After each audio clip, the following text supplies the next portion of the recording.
This is the Psychedelics Then and Now podcast with Zach Leary, a Psychedelics Today podcast.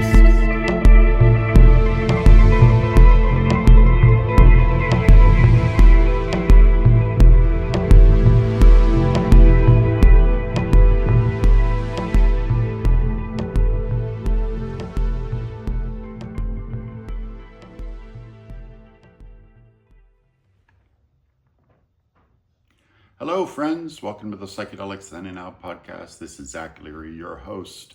So glad to be back with you guys. This is episode 6 of the podcast, and this episode has an all-new interview with Luke Storey, the Life Stylist. As you guys can clearly tell, this episode of the podcast is also the first video episode of the show. And moving forward, I am going to do my best to make a video companion piece in case you want to watch the podcast on YouTube as well. Right now it's early days, so, just be a little bit patient as we get our technology a little bit more dialed in. But for now, I think it's looking pretty good. Yes, so what's going on in my world? My book, Your Extraordinary Mind, Psychedelics in the 21st Century, is out now on Sounds True. It is available in paperback, ebook, and audiobook as well. I narrated the audiobook myself, really proud of that. It's released on Sounds True, so you can buy it wherever books are sold. And I really hope that you do. And if you do like it, please leave a review. I guess you can leave a review on Amazon. That's probably the best place to do it. It really does help with traction. So I'm really, really excited about that. I'll be doing some in-person events. Well, I did one here in Austin. I'm doing one in New Orleans, in Colorado. Go to my website, zachleary.net, for more information on that. And I'll be doing a book signing at Psychedelic Science 2025 in Denver.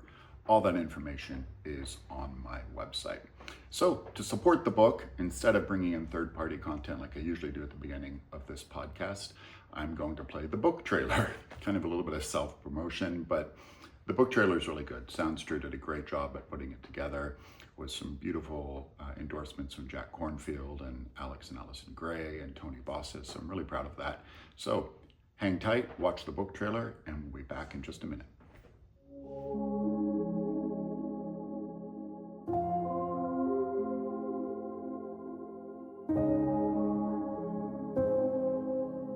Each substance is a unique tapestry that requires getting to know its framework, sensibilities, and language. At first, taking it may feel like a roller coaster of lack of control, but when done right, it can morph beautifully into an endless stream of bliss, knowledge, and ancient wisdom, and a view into the cosmic mirror that is your own consciousness.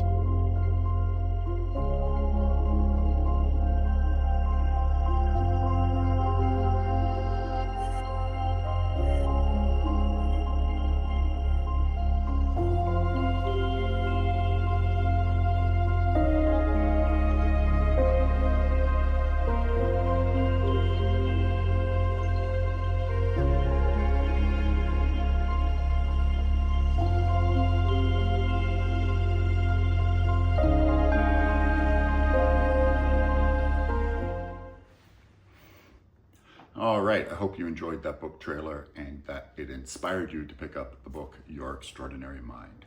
So we're going to get into it now with Luke Storey. I was on his podcast, The Life Stylist, just a couple weeks back, and we really had a great time. It was a great conversation.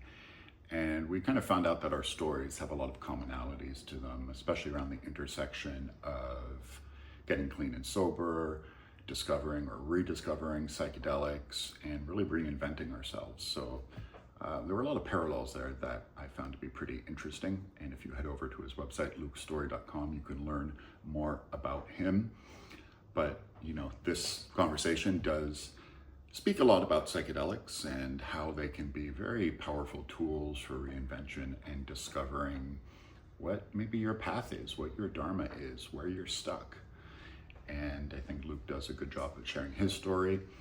And I really hope that you enjoy the podcast. So sit tight and enjoy. Luke Storey, welcome to the Psychedelics Then and Now podcast. Great to have you, man.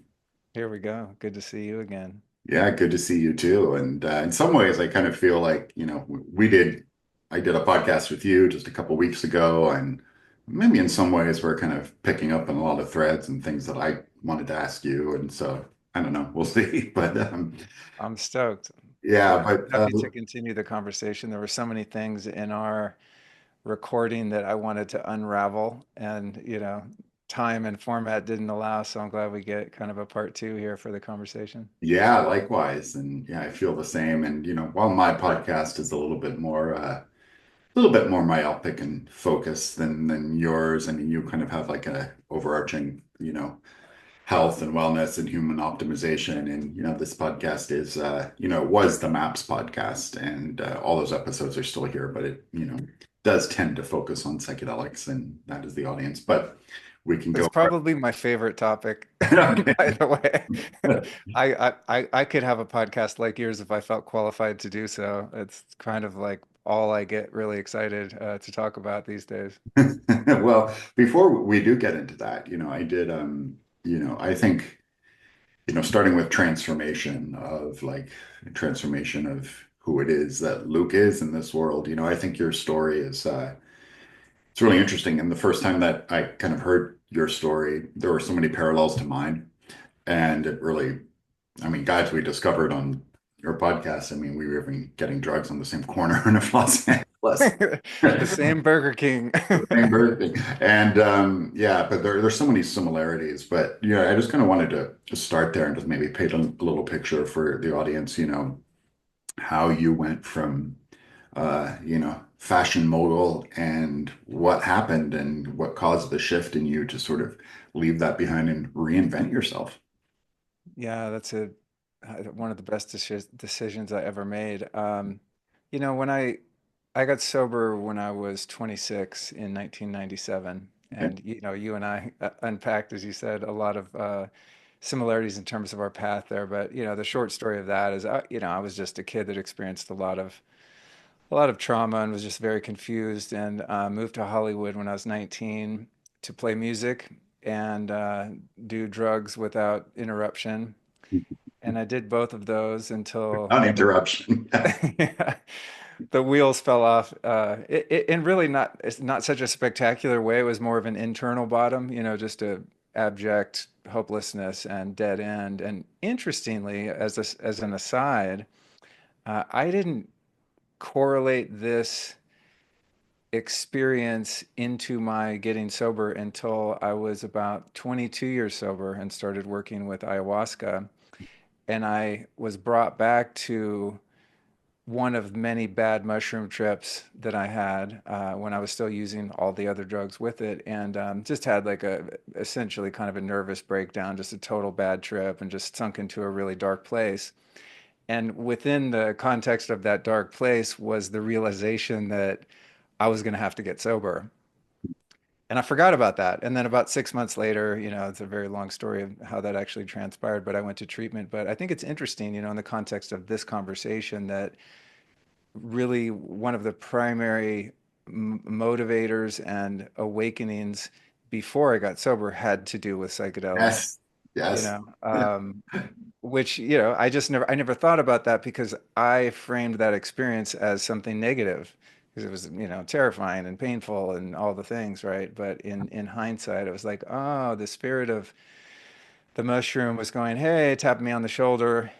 There's a remote possibility that your life has more value than you attribute to it. But yeah, so when I got sober, I continued to play in bands. I'm a bass player like you, or I'm a former bass player, I guess I could say. And I was still kind of chasing that dream. And in the course of that pursuit, I really had no vocational skills other than selling drugs and waiting tables, and neither of which I was terribly skilled at. So, in a random kind of strike of luck, I ended up working for a fashion stylist, and her career was kind of blowing up at that time. And the first big client we had was Aerosmith. And I'm a kid of the '70s. I grew up worshiping Aerosmith, so it's all very exciting to me. But more importantly, they were the first publicly sober band. Yeah, that's true. So That's a good point. Yeah. I got to spend some time with Steven Tyler and those guys as a newcomer in sobriety, and that was the first kind of awareness I had that you could still be really cool and be sober. You know? Hmm. Interesting. Yeah, you're right. I guess they were kind of like the first big rock and roll band to really kind of push back on that and say, we're sober now. And Yeah, and they were hugely successful. They were yeah, having this massive comeback largely as a result of them getting their shit together. So that was like a big turning point for me in terms of the people that I idolized, largely in part because they seem to have the mystique of an addict. Keith Richards, Johnny Thunders. I mean, my heroes were specifically chosen because of their relationship to heroin and making great music. And so, to have kind of some new idols that were creative and successful and doing the thing, but also sober was really inspirational. But that is what led to working for 15 years in Hollywood as a fashion stylist. And so I went on to work with, hundreds of artists, mostly in the music realm. And to your question, what was the impetus to change gears? I think the whole time that I did that as a career, I had this sense that I was living a double life because I'm sober, I'm going to India, I'm deeply committed to meditation and Kundalini yoga and all my spiritual practices and various 12-step programs. And, by day, I'm off on photo shoots in a completely superficial, vapid, Hollywood void. And there was some creativity, and obviously there are worse jobs to have, right? It was fun at times, and collaborating with creative teams and things like that. And there's some satisfaction in styling a music video and then getting to watch it on TV, or yeah. styling someone for the red carpet and watching the Grammys and like that I did that. So there's definitely some creativity in the sense of taking a blank template where nothing exists and filling it with your ideas.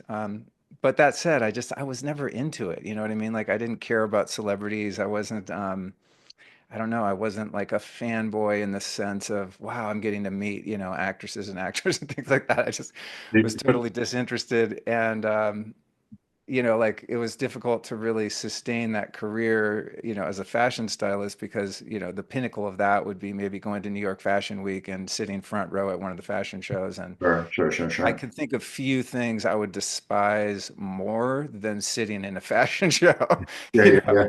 So So did you kind of, anyway, but you did you know, kind of feel though that like you were kind of like living this life by default? Like, you kind of just ended up in it and hey, it was going kind of well, but it never felt sort of like this really overtly conscious decision. 100%. I mean, I think in hindsight, and I mean, everything happens for a reason, and there were many gifts, of course, in that. But looking back, to think that I spent so many years doing something for which I had very little true passion, uh, is kind of a harsh reality.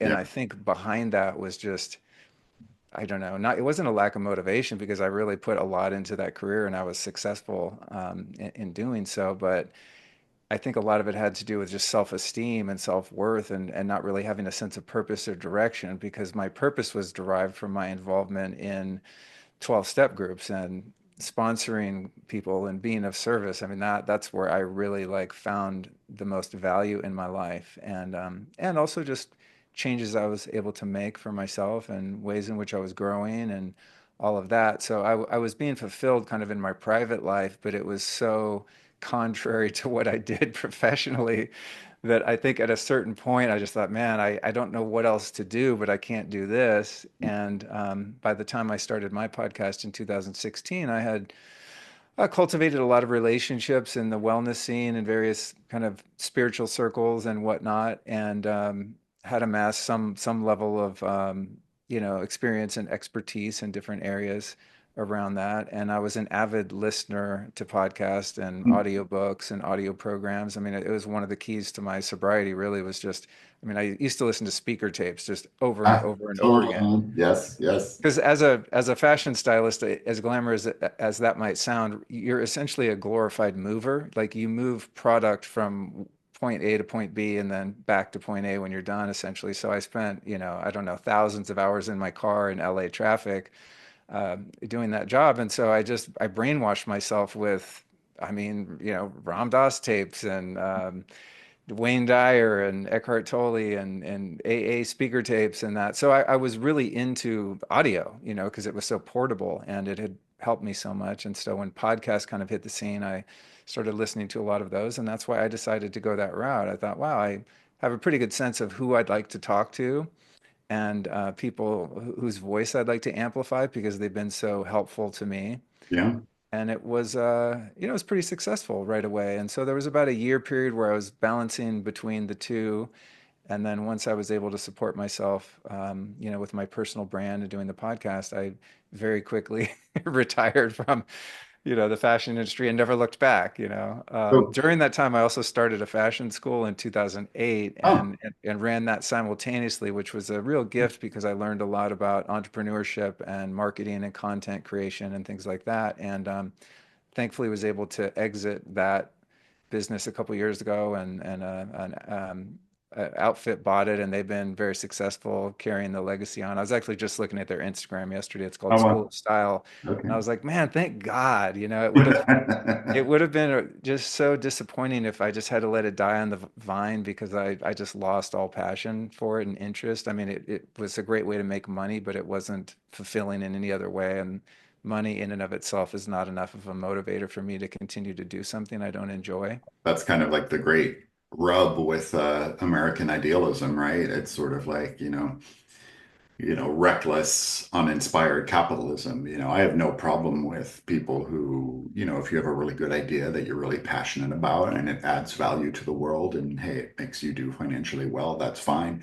But sort of like, not sort of, I mean, the American sort of ideal has become, just profit at all costs, without any sense of fulfillment. I don't know how that's possible. I You know know, it's strange, when but I was kind of holding on to the IP of that business, which had eventually evolved into a completely online business, whereas in the first few years I did live classes all over the country, and when it went online, it became much more profitable because the margins improved dramatically. And I sat on that thing for 2 years, and there were a few times where I thought, man, if I just infuse this with a little energy, I could make so much money and also help a lot of people. I mean, it was a really a valid and needed service that I was providing to people that wanted to enter the fashion industry but had no inroads, right? So there was some fulfillment in that and just teaching something that you have some expertise in. But man, I could not motivate myself to send one email, and it was a really beautiful discovery in myself. And this isn't, to virtue signal. It's just some of us are wired differently. I just am not the kind of person that, and I love making money. I mean, I would love to be much more wealthy than I am. I think money's great because it can be used for a lot of good. And there's a certain level of security and comfort that it can provide, in the external realm. But it was cool to see what my real motives are. It was very affirming because it's not like I tried to adjust my motives and values accordingly. They were just revealed when I was sitting on a gold mine that I just could not bring myself to crack open. You yeah, know, I yeah, was like, yeah. that's so interesting. I could make so much money with so little effort, and I just can't do it. I just can't do it. And I guess there are people that are just wired with different, it's not better or worse, it's a different value system where money is Yeah. motivating enough to do things that are soul sucking and not really fulfilling in any other way. So let's go back to that, that I know you said like before you got clean and sober, you experimented with mushrooms and you took acid and went to see the dead and stuff. But when you first intentionally reintroduced psychedelics, I believe it was ayahuasca. Tell us about that and what was, you know, I mean, I'll just preface it by saying, like, I remember the first time I reintroduced psychedelics into my repertoire after a 9-year break, after being very, you know, pretty militant in NA culture and all of that. And it's not like I ever thought psychedelics are bad or, my God, that's a relapse and fuck you or anything like that. But I was pretty, black and white about the whole thing. And then when I reintroduced it in an intentional way, it was almost like doing them again for the first time. I For yeah, sure. yeah, it was like all Yeah. those Yeah. 200 other trips under my belt almost didn't count. It was like, oh my 100%. wow. So Yeah. what was it Yeah. like for you? I mean, the funny thing, I mean, this is such a rich topic and one of my Yeah. favorites. This is such an unlikely intersection of potential, right? It's just like the existing and proven paradigm of addiction recovery is total abstinence from mind-altering chemicals. Yeah.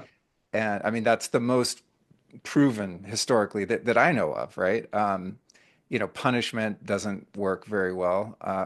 You know, there's a lot of things that don't work, and one thing that works, and I guess I just can say subjectively what got me to what's now 28 years of sobriety. At least the first 22 years of that were just non-negotiable, complete abstinence from anything other than, well, I guess nicotine and caffeine, right? Sure. But the thing about it is that prior to reintroducing psychedelics in my recovery, I had always categorized them as just another drug because that's how I used them before. It's like Mhm. I wanted to escape the experience of being myself and living in my own skin and the discomfort and pain that caused. And so if I went to a dead show and took acid, I certainly wasn't doing so to have a spiritual experience. I was doing so to maybe enhance the experience, but more than anything, try to escape the dis-ease that I felt. And I think why those experiences before sobriety with psychedelics were so problematic was because when I would start to tap into too much reality, I would have to do other drugs to numb that out. It's like I never did an isolated acid or mushroom trip. I always had to drink or do heroin or Yeah. smoke crack. It's like if you want to have a bad trip, a guaranteed way to do that is to add crack at the end of it. You know what I mean? So when I was, all of those first 22 or so years in recovery, I mean, it wasn't even a consideration to use psychedelics because they were so strongly categorized along with all the other non-negotiable substances with which I had very firm boundaries, right? For me, it's like a matter of boundaries. I mean, that's how my sobriety works now. There's certain things that I have a very strict boundary with, like alcohol and cannabis, or well, that's not even that strict, I guess, depending on the context. But I'm not going to do coke or crystal meth or alcohol or heroin or opiates or anything, right? And then, and the boundary before was just inclusive of every substance that had the potential to get you high in any way, regardless of the intentionality behind it. So to answer your question, what the first time was when you even asked that, I just got goosebumps and my whole body lit up because the freedom that I experienced in my first ayahuasca ceremony it was like beyond anything I could have ever imagined. And I think the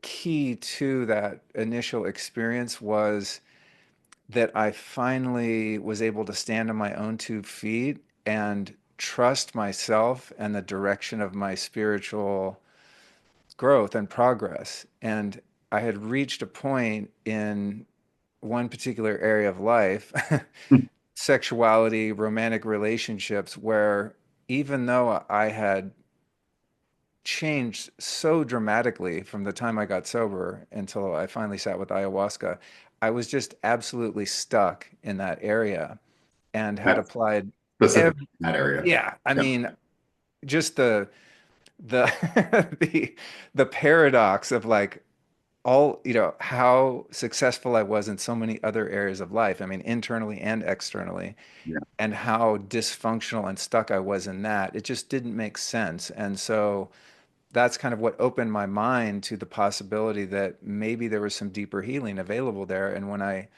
sat and waited for that second cup of ayahuasca to take hold, I remember I was meditating. I'd taken some hape and I was just in that crystal clear state of presence, just fierce present, just waiting for the first inkling that something was different. And I started to get the little something's feeling a little different, and it just hit me like a fucking freight train. And the first question I asked myself was, oh my God, am I still sober? Like, what have I done, right? And then that voice, Oh, that's those of us really that work with interesting. medicine know that that voice, Oh, crystal clear. It said, Luke, you have never been more sober in your entire life than you are right now.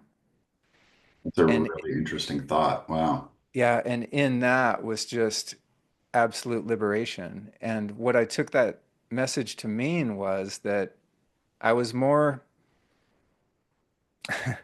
I was more embodied in who I really am, in the truth of who I am, and in reality, capital R, in that moment that I'd ever been in my life, because the mind and its phantasmagoria of content and the egoic projections and protections and that whole structure was just completely annihilated.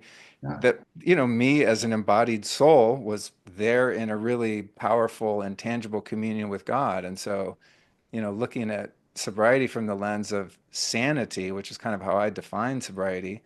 And um, so do the steps, actually. And yeah, yeah. you could I kind and of I say ca- that way. Yeah. Yeah, I used to do a lot of word studies on principles from the 12 steps and things. And in one of the versions of dictionaries, if you look up the word sobriety or sober, it says soundness of mind, sanity, clarity.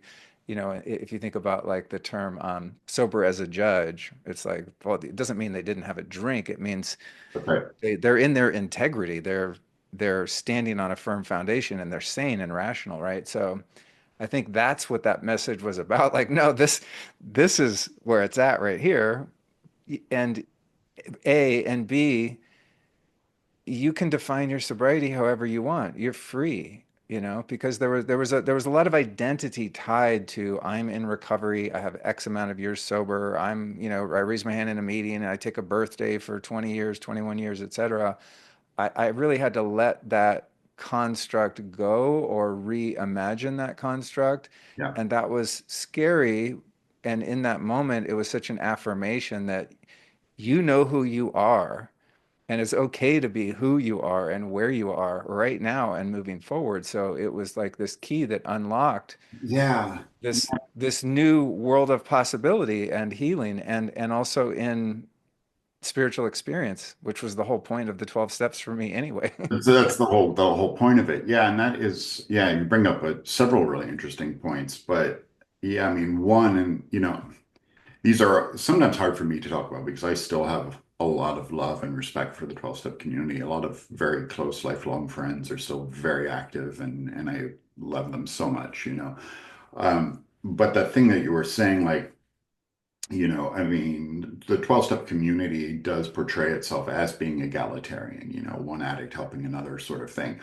Yet there is this sort of quiet, sort of unspoken hierarchy, especially around time, and the way, like, people are sort of elevated, especially when you get to double digits and things like that. And that kind of does create this sort of these power dynamics in the room.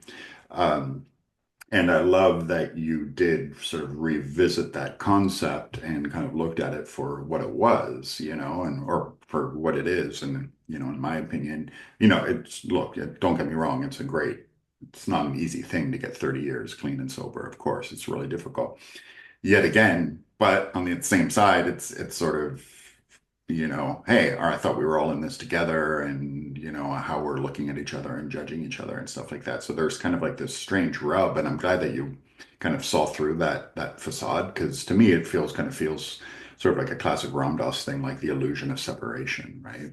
Yeah, yeah.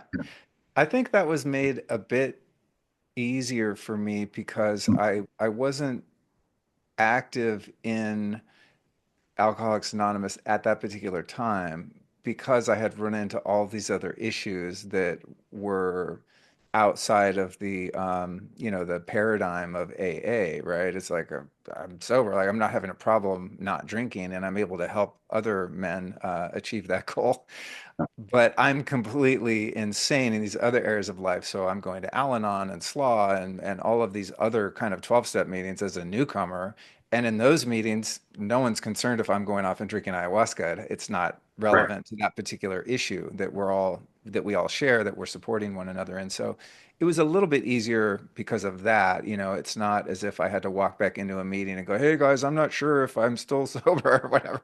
You know, I was kind of, and I didn't have a controlling sponsor that was kind of watching over me or anything like that. Although, interestingly, I was very public about my, use of plant medicines in the beginning with my podcast and sharing all the things I was learning and all that. And the guy that was my sponsor at that time, who's now a great friend, called me one day and he said, "Hey, what's going on with this ayahuasca stuff?" And I kind of at first thought he was grilling me or like just doing a welfare check. And it ended up being the case that he was actually just curious. He's just like, "Wow, I just share your experience with me." And ultimately, it took quite a few years, but he, in his own way, explored that path too. And I just talked to him about it the other day, and he was just thrilled. I mean, he just was having breakthrough after breakthrough, and I think, An you amazing know, thing, isn't it? yeah, maybe that conversation that we had was helpful. And even with my dad, I got the call from him one time. I was right there in my driveway, and he called, said, "Luke, what's going on? You taking drugs again?" Because my dad was super square, conservative guy.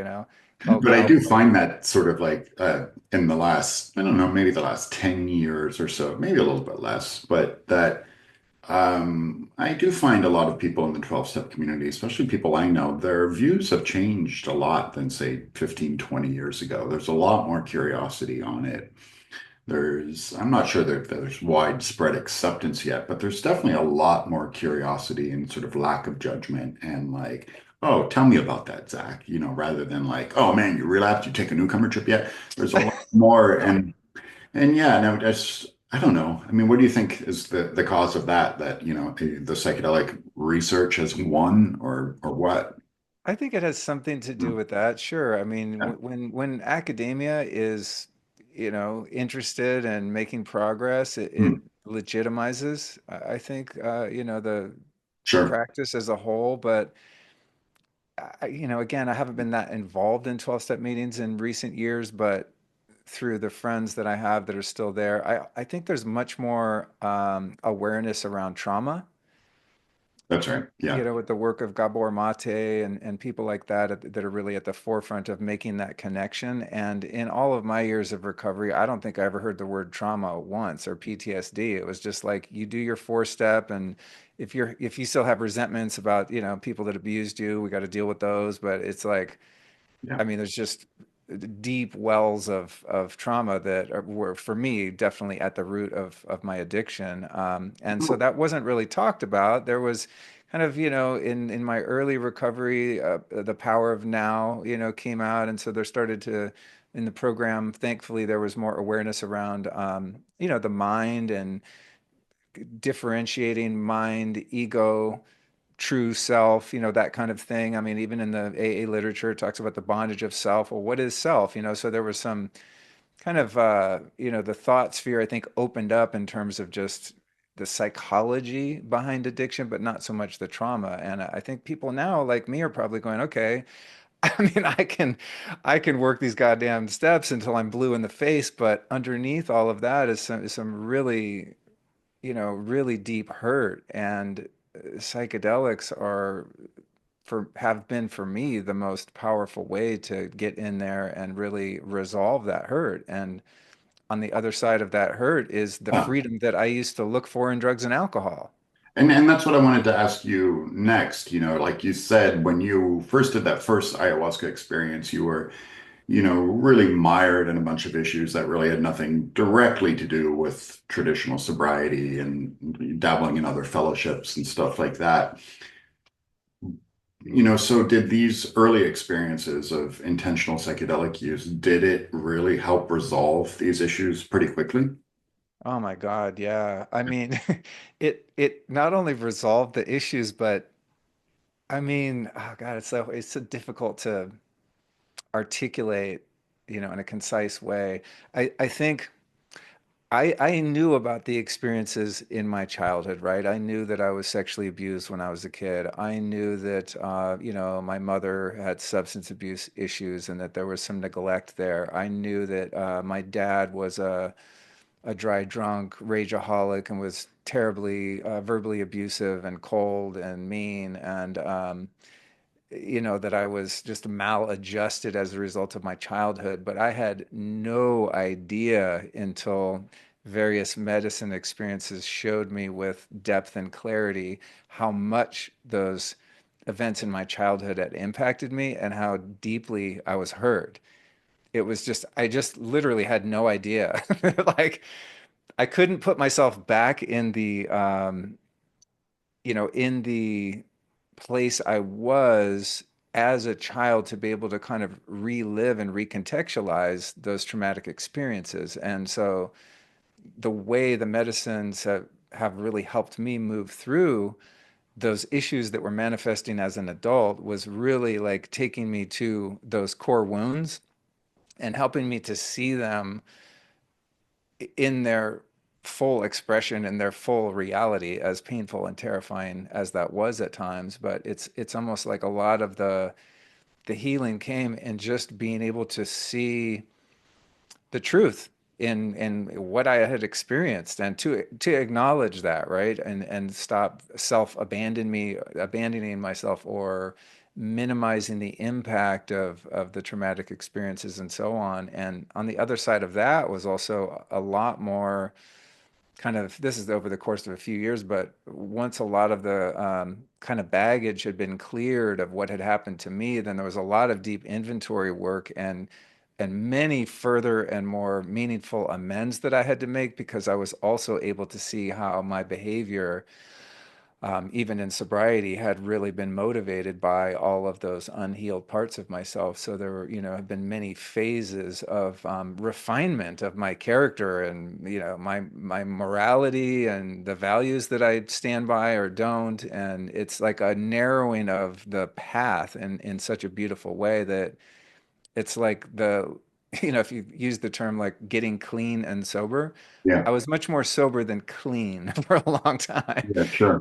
based on the way I treated people and my behavior in certain areas of life, even though I was also of immense service and But, became a more conscious person.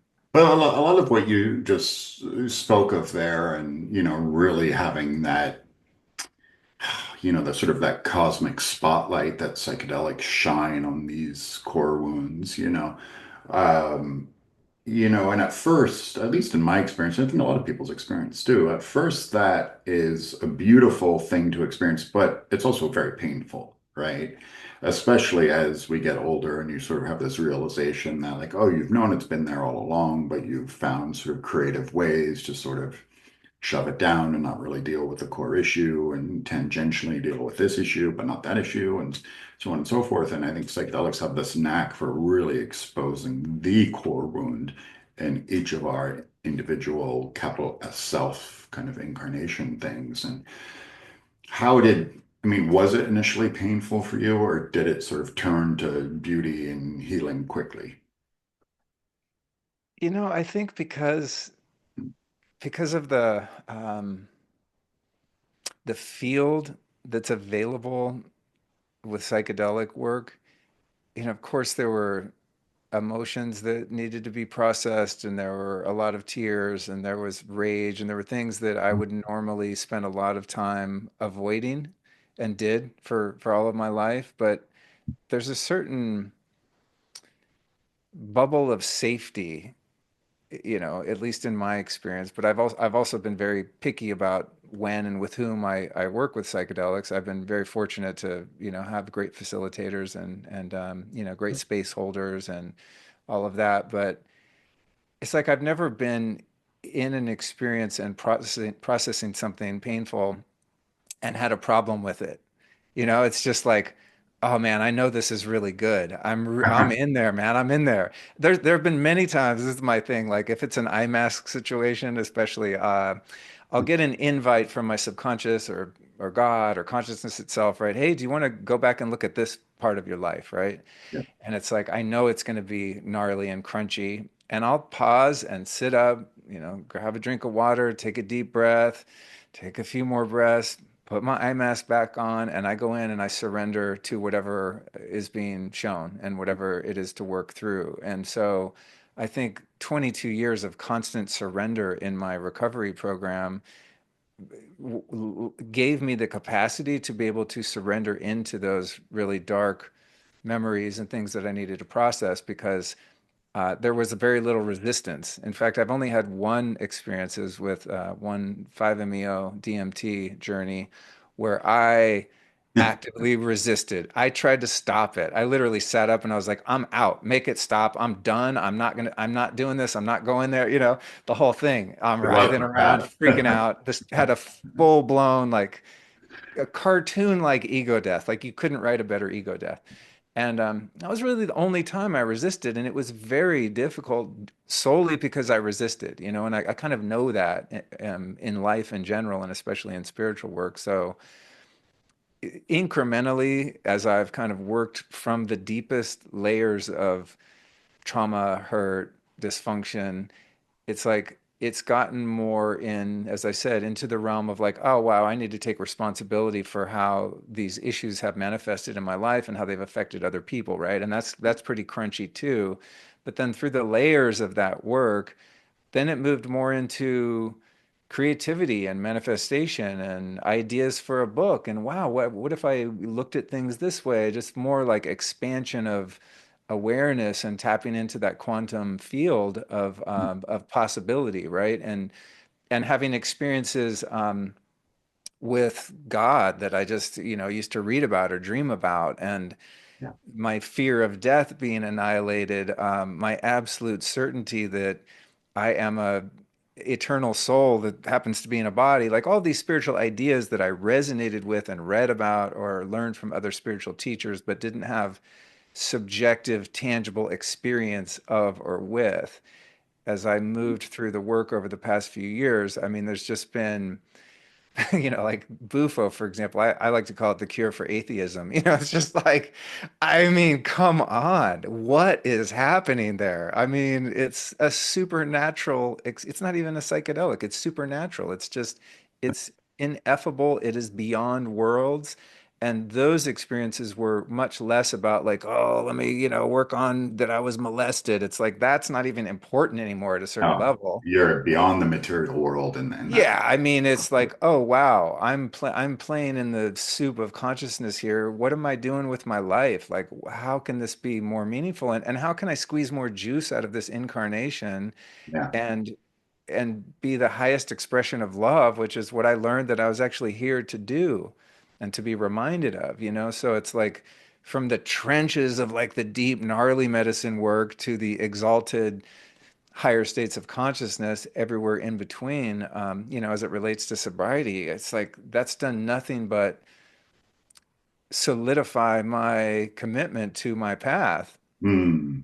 And even at a point, and I don't know if I asked you this as someone who has a lot of experience in these realms, but in the past few times I've worked with plant medicines or psychedelics in the past, I don't know, maybe 2 years or so, not a lot has happened, which has been interesting. It's like, huh, I know I'm not done. You know what I mean? It's like Yeah. there's always work to do and there's always more refinement and there's always more room for more God in my life and all of those things. But it's been interesting to observe that I haven't had any of those, earth-shattering revelations or ideas or found any hidden nooks and crannies that I missed early on. It's kind of at a place like I'm laying there usually going, huh, what are we doing here? It's like, Yeah, I remember you mentioned that when we got I together did mention a that. couple of Okay, weeks yeah. ago. Yeah, yeah, you did.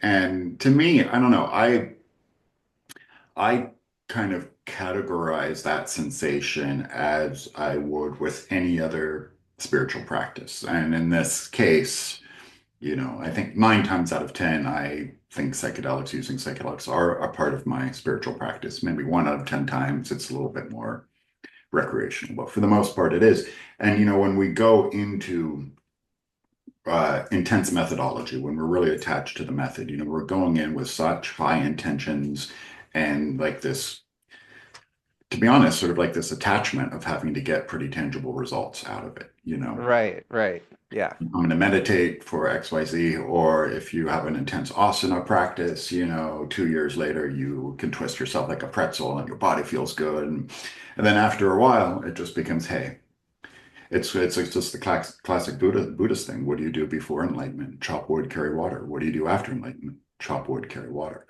And I think that it's okay when you arrive at that place in psychedelia where you just are and there isn't anything happening. You're just at peace with it. And yeah, maybe all the fireworks and, bells and whistles and big cosmic downloads and intellectual sort of takeaways may not be there, but there is something I think incredibly difficult, and it's kind of a quite an achievement to just be. Yeah.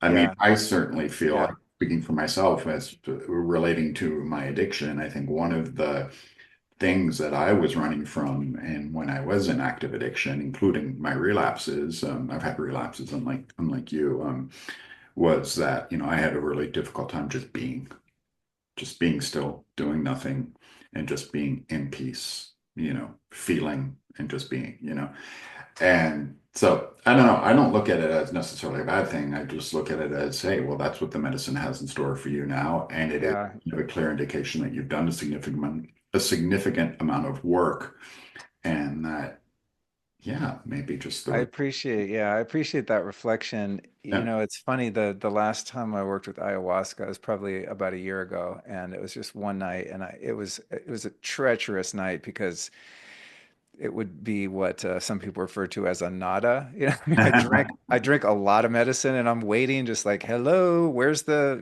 alien light beings and the machines and all the things that I'd experienced before that were just so out of this world, Hmm.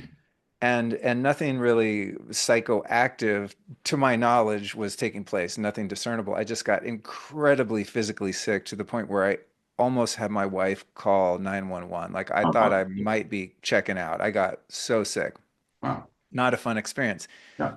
What I learned the next day after I drank some wachuma to kind of get out of my head and, put that night before to rest was a beautiful lesson in expectations and attachments, as you said, right? It's like, Yeah. how attached am I? And also the humility of acknowledging that I can't control where these beautiful medicines want to take me. It's like, who am I to say what this is supposed to look like? I mean, talk about like self-will, right? Right.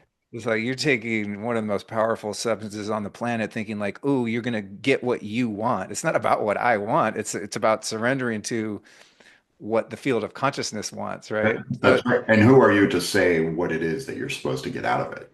100%. And funny, the bookend on that lesson, in the 2 years prior to that ayahuasca journey, I was having terrible issues with like vertigo. I would just be kind of dizzy and nauseous, and just went to a number of specialists. I mean, I have a lot of incredible contacts in, alternative medicine and wellness and all that. And it's like I threw everything but the kitchen sink at it, going to neurologists. It's just like no one could figure out what was wrong with me. Knock on wood, from the following day until now, which is at least a year, maybe more, I have not once had that sensation of dizziness or vertigo. Ah, Yeah. So okay. it's like, almost the medicine going, dude, just lay back, trust, shut up. You might feel a little sick, but watch what we're going to do. And whatever it was in my body that was out of balance, and I don't know if it's correlation or causation, but up until that day, it had been a significant problem that I couldn't solve, and it just solved itself. So Interesting. who Interesting. knows? Right. Who Yeah. knows? And it's interesting because the experience that night was so physical and not seemingly, metaphysical at all. It kind of makes sense that there was a physical healing going on, and as much as I didn't like it and it's not what I signed up for or tried to will into existence, it's in fact what I needed. I was just playing the Rolling Stones song on my guitar this morning. Can't always get what you want, but sometimes, You if you get what you try, you need. get what you need. It's that kind of thing. Well, it also too speaks to me like I don't know, like I'd say this with sort of like, kind of a cautionary sense of humor and not really as a directive, but like, sometimes those of us who do get immersed in very intense, intentional ceremonial use around psychedelics, sometimes, I'm not saying this is you, but we can sort of get into a little habit of taking it almost a little bit too seriously. Now, that sounds really kind of counterintuitive to my listeners, and I don't mean, we shouldn't take psychedelics seriously. We should, of course, but sometimes it's okay to just enjoy it. And Right, maybe not be under exactly. the eye mask with the shaman and just, hey, go to the Grand Canyon and go, take a couple grams and go see Dead and Company at the Sphere and just enjoy the sensory, or make love with your girlfriend or your partner or whatever it is, and you just go into those places. And I do think that's sort of part of a small little rub with the modern popularity of psychedelics is that some of that has been lost, It's like we either get too clinical and too sterilized in the medicalization movement, or too overly ceremonial and too gripping on too tight to taking it all too seriously. And I do think that there's an in-between phase stage, perhaps. I don't Oh, I mean, that's such a nuanced perspective, and it's so true, right? know. Because the reverence and intentionality is really crucial. Yeah, Yet at the same time, can be a trap. You can get attached to the that's right. intentionality and the ritual of it, right? That's Which I right. think is what I've kind of been working through, that because some of those experiences have been so deep and so transformative and just mind-blowing that, and because I've been very reverent and, devotional in those experiences, I attribute that devotion to the thing that facilitated the experience, right? Yes, yes, that's right. Which, Yeah. I'm sure it was part of it, and that's why, I've never really had like a bad trip or had anything really gnarly happen. It's never been dark and funky or anything like that. So, I've done well there. But yeah, I think holding it loosely, like wearing it as a loose garment, is also for me really important because it helps me to allow for the experience and truly surrender into it without those rigid confines and the attachment to what it's supposed to look like. And to your point, I have a very great, kind of case study of that. A few years ago, I went with some very trusted friends and relatives up to Yosemite and rented a cabin and brought some mushrooms up there. And we didn't have a shaman there, Well, I mean, my wife was there, but no one was like facilitating us. And one of the days I just thought, let's take some mushrooms. And I was very measured and deliberate about it. And we had a little micro ritual, just kind of set the intention and the space to not just willy-nilly, but it wasn't, like a eye mask ceremony with a playlist or anything by any means. And I take a couple grams of mushrooms, go out into the woods, and they start coming on, and I start feeling really happy. I mean, just like having a lot of fun, just playing with caterpillars, doing the things, right? And what started to become hilarious was I just kept eating more mushrooms. And what became the most funny cosmic joke of the day was laughing. The mushrooms were kind of, the spirit of them was kind of laughing at me that I was putting so much care and tension into the measurement and quantification of how much I was doing. And they sort of said, dude, we're your family. You can literally just like eat as much as you want and you're going to be fine. And I just kept eating mushrooms. I don't know. I mean, a lot, a lot. And just Well, playing in the creek. I'm down there eating watercress and mint out of the creek. And, you guys, I found an endless supply of salad. I mean, I was like a 5-year-old kid. And I swear to God, I'm not exaggerating. I have never, ever laughed that hard and as long as I did that day. Talk about a purge. It was a purge of all the seriousness and tension and control and uptightness and just all the clinging and holding on and just contraction in my fucking spirit. It was so liberating and so healing, and nothing happened, yeah, right? yeah, I just it all let happened, go and ate a shitload of mushrooms in a beautiful, piece of nature. And it was one of the most profound trips and just experiences in general of my entire life But to me, because of, it really bec- speaks to like one of these great Ram Dass teachings is that, the second you become attached to the method no longer serves you. You have to become unattached to the method in order for it to be effective. And that took 20 years for me to get my head around. It's such a yeah, to understand, but it's true. Case yeah, in point. 100%. Yeah. And it's funny because, I didn't have, again, with that experience, I didn't set any attention to do some kind of healing. Like, I need to heal my inner child. Like, I had no idea what was going to happen. Just again, God consciousness went, hey, if you surrender into this moment, you're going to get what serves you. And what served me was just being liberated and allowing myself to play and just experience joy. Yeah. Like, what a concept, man, to just unreservedly, unabashedly just express joy to the maximum for hours and hours. It's like, wow, what more could you ask for? You know, I probably healed more that day than all the journeys where I was thinking about my trauma and like, going within. It's like, man, so liberating. So that was a key. And I'll say one more thing to your point of, I know we're almost out of time, but to the point of just working with psychedelics and just learning how to be in presence with that without anything discernibly happening. I recently went to Peru up into the Andes and had a couple really deep experiences with Wachuma, and all I did the whole time was just meditate. And it was such a great practice to learn how to sit in kind of the discomfort of, no bells and whistles, just massive spaciousness and emptiness, stillness, quiet, and it was kind of confronting and alarming in a sense, but again, learned how to surrender into that and then sort of accepted, oh, I think that the teaching here is learning how to just be. That's right. Yeah. Right. It's like, what? But nothing's happening. The ego is like, yeah, but we want the things. It's like, no, the thing is just you're sitting here in some dirt and you're going to learn how to just be with yourself in a very focused presence.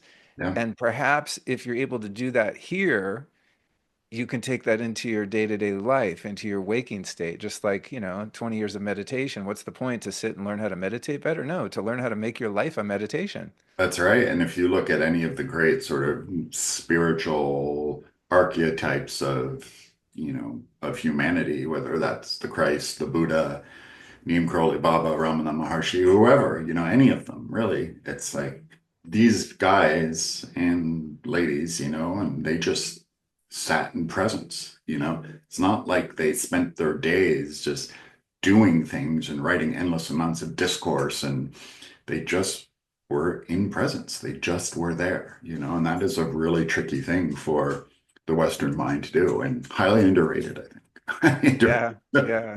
So I did Well, want to ask you, we only have a few more minutes, yeah. but, you know, if somebody goes to lukestorey.com and wants to get into a world, what is it what can they expect? Well, I've got, the flagship content is my podcast, The Life Stylist, on which you were a recent guest, that people really enjoyed, by the way. That was a big hit on our end. I've been doing that for 9 years and have had the opportunity to talk to some incredible people, Joe Dispenza and Marianne Williamson, to total like random people like Alex Jones. I mean, I've had like some fascinating conversations. It's something I really enjoy doing, and that I think is the best way to kind of get to know me and my worldview and what I'm into. I'm very much into the holistic experience of living to your fullest potential, which includes physical health. So I'm been deeply immersed in all things wellness for really my entire sobriety, 28 years or so, and have tried just about anything and everything out there that supports your physical vitality. Some of it works, some of it doesn't. So when I find something that does, I typically will interview the inventor, founder, visionary behind it. So there's a lot of great content that I put out that has to do with physical health and alternative healing and things of that nature. So it's kind of a balance of metaphysical and physical principles and wisdom. And I also have a free people course on EMF mitigation. I'm a huge advocate for EMF safety, and I think it's an issue that is kind of overlooked because it's invisible and difficult to quantify. So I put together, a 5-hour video course that's available on my website totally for free that shows how to do testing in your home and all sorts of different mitigation strategies to minimize the radiation and, of course, the harmful effects that it causes when we're surrounded by it. So that's kind of my pet niche kind of area of building awareness for people to help people not freak out about it, but to just take practical steps to try and eradicate it while still making use of your technology at will. and whatnot. And then I'm on all the social medias, just sharing all the similar kind of things.